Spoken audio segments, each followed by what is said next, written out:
These are the tools you'll need: screwdriver, a file, a hex wrench, and some Loctite. First, we'll remove the screws on the housing. These are the top screws.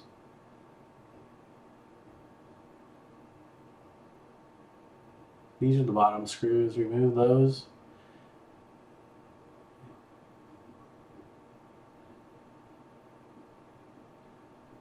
The housing will just pull off.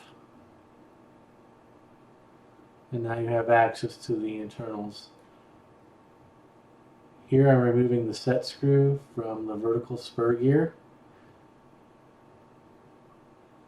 It might take a little bit to break this loose because they are all glued in with Loctite. Now I'm showing you where the gear is binding against the frame. You'll move the gear out of the way so you can get access to the powder coating. Take a file and file the powder coating off. You might need to file a little bit.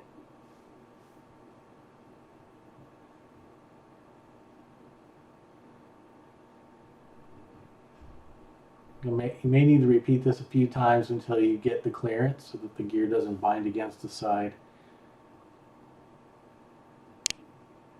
Move the gear back into place, make sure that it's clearing the side. You'll probably have to put the set screw back in and then apply force from the left to the right side just to make sure that the gear is not binding anymore. So you might have to do this procedure a couple times. So here we're putting the set screw back in. At this point you could apply Loctite to the screw so it doesn't rattle loose. If this is for home use, probably don't need to have the Loctite here, but if it's going to be on location with heavy use, Loctite should be used.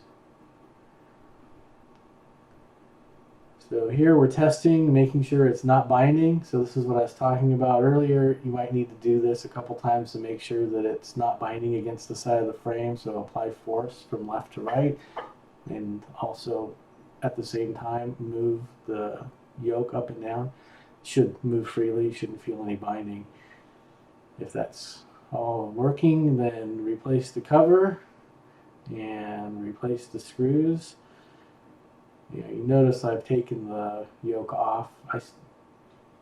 This is easier to remove the screws. If it's attached, the yoke is kind of tough to remove the screws and put them on just because the angles are awkward. And that's it. You should be good to go. No more binding.